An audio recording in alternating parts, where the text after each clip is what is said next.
Donc bonjour à tous, on se retrouve aux Imaginales 2019 en compagnie de Sigridur Hagalín Björnsdóttir et en compagnie de son traducteur Eric Bourri. Donc bienvenue à vous. Merci. Donc vous êtes l'autrice de L'Île qui est sortie l'année dernière aux éditions Gaïa. Comment est-ce que vous avez eu l'idée de ce récit? Þessi hugmynd var meira en 15 ára gömul þegar ég skrifaði bókina. Ég fékk hugmyndina fyrst eftir árásirnar á Tvíburaturnana í New York árið 2001. En fait, cette idée, elle avait, à l'époque où je l'ai mise en pratique, 15 ans, elle était vieille de 15 ans. Cette idée, elle m'est venue la première fois au moment de l'attaque des tours jumelles à New York en septembre 2001. Mér fannst þessi hugmynd svo augljós af því að Ísland eyja út í miðju Atlantshafinu. Mér fannst það að skrifa algjöra einangrun landsins. Mér fannst það vera mjög svona augljós hugmynd. Ég beið alltaf eftir því að einhver alvöru rithöfundur fengi hugmyndina og skrifaði þessa bók. Et en fait, cette idée, elle m'est apparue comme tout à fait évidente, étant islandaise et venant donc d'une île. L'Islande peut se retrouver très facilement, totalement isolée. Cette idée qui m'apparaissait évidente, malgré ça, il n'y avait aucun auteur, aucun véritable auteur pour s'en emparer. Et j'attendais qu'un véritable auteur s'en empare, mais ce n'est jamais arrivé, et donc je l'ai mise en pratique moi-même. Svo komst ég bara, svo vaknaði hún eiginlega aftur á 2008 þegar íslenska efnahagslífið hrundi. Þá var mér smám saman ljóst að þessi hugmynd hafði bara komið til mín og það var mitt að vinna úr. Et donc, cette idée, je l'avais laissée dormir pendant un certain temps. Puis en 2008, quand il y a eu la grande crise islandaise qui a engendré l'effondrement de l'économie islandaise, elle est revenue à nouveau me trotter dans la tête. Et j'ai fini par me dire, d'accord, cette idée, elle m'est venue à moi, c'est moi qui l'ai eue. C'est pas la peine d'attendre que quelqu'un d'autre la mette en pratique, c'est à moi peut-être de le faire. Je vais prendre mon idée et je vais me mettre vraiment à l'écrire. Et comment est-ce que vous résumeriez en quelques mots l'intrigue de votre roman à quelqu'un qui ne l'aurait jamais lu?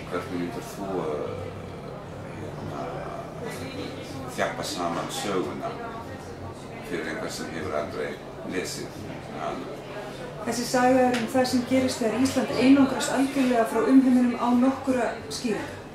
Ég reyndi að hafa hana eins svona realíska og ég mögulega. En fait, cette histoire, ce roman, il raconte ce qui se passerait ou ce qui se passe au moment où l'Islande se retrouve complètement isolée du monde, sans aucune raison, sans aucun motif. On ne connaît pas la raison. Et moi, j'ai essayé de l'écrire de manière aussi réaliste, aussi crédible que possible. Fyrst þegar ég skrifaði hana þá hélt ég hún væri bara landfræðilega einangrun, en eftir því sem áleið þá var mér ljóst að hún snýst líka þjóðerni og þjóðernishyggju og áhrif þjóðernislegar einangrunar á þjóðfélaginu. Au début du processus d'écriture, en fait, j'avais l'impression d'écrire sur l'isolement géographique, tout simplement, l'isolement géographique de l'Islande. Mais au fil de l'écriture, je me suis rendu compte que je m'intéressais beaucoup plus aux notions de nation et de nationalisme, et au nationalisme qui peut se développer quand justement une nation se retrouve repliée sur elle-même, seule avec elle-même. Donc finalement, en fait, de choisir comme genre la dystopie, ça vous permettait de dénoncer, voire de sensibiliser vos lecteurs à ce type de problème.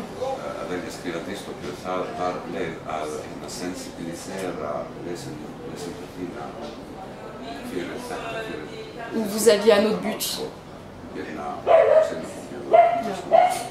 Ég vissi að þetta væri dystopía þegar ég skrifaði hana. Ég vissi ekki hvað dystopía var. En fait, quand j'ai écrit ce roman, je ne savais pas que c'était une dystopie. D'ailleurs, je ne savais pas vraiment ce qu'était une dystopie. Fyrir mér var þetta bara mjög raunveruleg saga þar sem það tekur bara einn hlut úr sambandi og tekur bara þetta sambandi við umheiminn, bara tekur það út og lýsir því. Ég nota raunverulega aðferðir blaðamennskunnar til að rannsaka hvað gerist þegar landið hefur verið algjörlega. En fait, pour moi, c'était simplement une histoire que je racontais où il y a quelque chose qui se passe, une petite chose qui se coupe. Une petite chose qui est très importante, certes, le contact avec l'étranger. Et puis ensuite, j'ai utilisé la méthode que j'utilise toujours en tant que journaliste pour essayer de découvrir ce qui se passe et d'explorer les conséquences du phénomène, c'est-à-dire de l'isolement. Et encore une fois, j'ai essayé d'être le plus réaliste possible. Og dystopían þetta frábær aðferð til þess að rannsaka ólíkar sviðsmyndir eða hvaða afleiðingar ákvarðanir okkar í núinu hafa í framtíðinni. Mais c'est vrai que la dystopie, c'est un outil littéraire merveilleux pour essayer d'explorer ce qui se passe dans nos sociétés ou ce qui se passerait si ceci, cela. Et donc l'isolement, on est sur l'île, mais on suit, vous n'avez pas choisi de suivre qu'un seul personnage, on en suit plusieurs, pourquoi?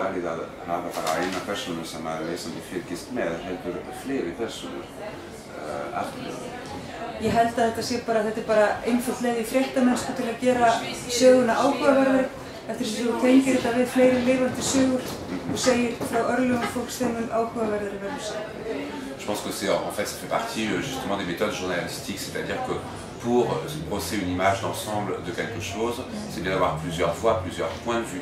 Et donc ça devient plus intéressant, d'autant plus qu'on a des personnes vivantes devant nous et donc on comprend mieux ce qui se passe.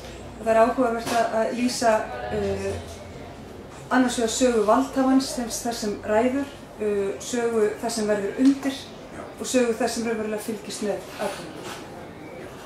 Et c'est très intéressant d'avoir le point de vue ou l'histoire de l'homme ou de la femme de pouvoir, l'histoire de l'homme ou de la femme qui n'a aucun pouvoir, et puis l'histoire de la personne qui suit les événements, c'est-à-dire le journaliste. D'accord. Et donc l'île, il y a l'isolement, la rupture de contact avec l'extérieur. Vous traitez aussi de sujets sensibles comme la xénophobie. Est-ce que ça vous tenait à cœur en fait d'aborder tous ces sujets? Est-ce qu'ils sont actuels en ce moment dans les discussions en Islande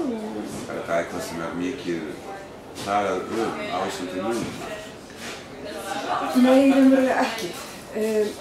Ísland mjög náttúrulega einangrað og við höfum þá hugmyndum sjálf okkur að við séum opin fyrir útlendingum og útlandinu. En fait, je ne pensais pas vraiment traiter de xénophobie ou de racisme dans mon roman. L'Islande, c'est un pays qui est de toute façon très isolé et nous avons de nous-mêmes une image qui est celle de gens qui sont ouverts et qui n'ont pas d'inimitié avec l'étranger. En á sama tíma þá sjálfsmynd Íslandinga mjög lokuð, við erum mjög erfitt með að hleypa útlendingum inn í okkar samfélag og okkar menningu og það ekki líka. Það ekki líka. Et en même temps, les Islandais, même si cette image d'eux-mêmes qu'ils ont comme personne, même s'ils ont d'eux-mêmes une image très ouverte, en réalité, ils ont un côté très fermé, puisque c'est très difficile pour un étranger de s'implanter en Islande et de s'intégrer vraiment à la société islandaise, parce que les Islandais ne les laissent pas facilement s'intégrer. Þetta líka aðferð til að rannsaka það, af því að lífið á Íslandi núna bara frekar auðvelt.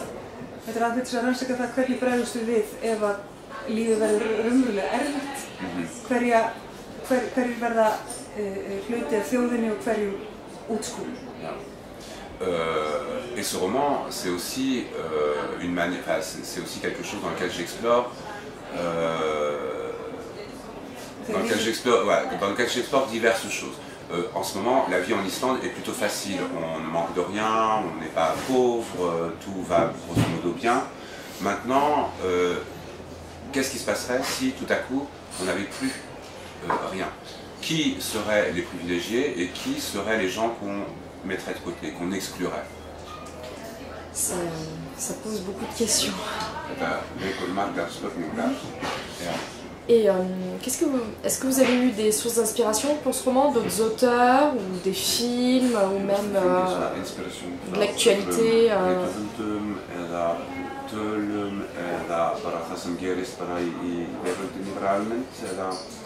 Já, algjörlega. Þessi bók er náttúrulega bara sprottin úr mínu starfi sem fréttamaður, hún er líka sprottin af alls konar bókmyndum. Ég hef gaman af Margaret Atwood, David Mitchell og höfundum sem svona, Oui, ce livre, évidemment, il est le produit de mon environnement à moi, tout simplement. D'abord de mon travail de journaliste, Et puis de mes lectures, de ce que j'ai pu voir. Par exemple, dans mes lectures, j'aime beaucoup David Mitchell, j'aime beaucoup Margaret Atwood. Og þetta líka bara dregið, ég á dóttur sem á svipuðum aldri og eina aðalpersónum í bókinu. Þetta líka, það kemur líka inn. Et par exemple, j'ai une fille qui a le même âge qu'un des personnages féminins principaux de mon livre. Donc une inspiration directement proche de vous, quoi. Ja, det var såna inspiration som kommer in ervaren ja. Donc, Oui, tout à fait. Vous êtes journaliste et maintenant vous écrivez. Comment s'est fait le passage de l'écriture journalistique à l'écriture romanesque? Est-ce que c'est différent? Vous en préférez l'une plus que l'autre?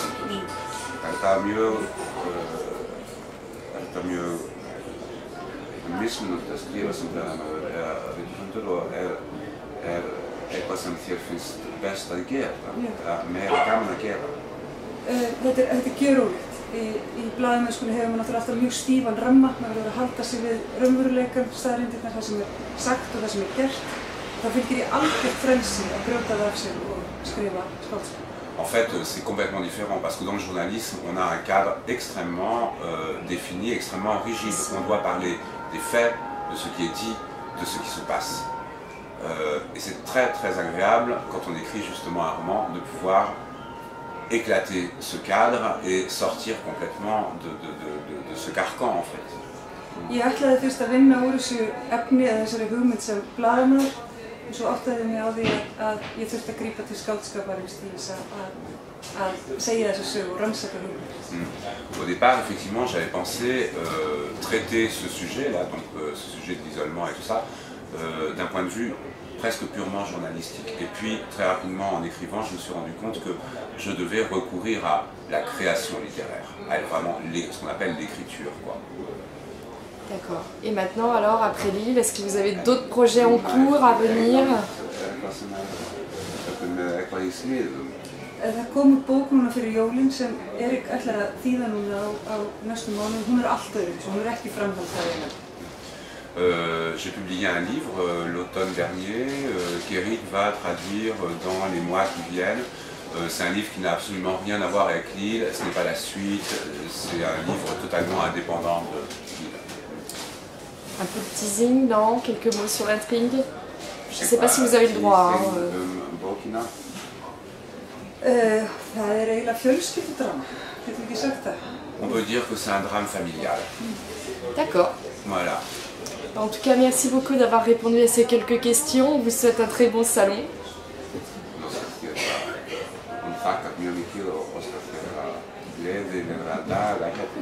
Merci.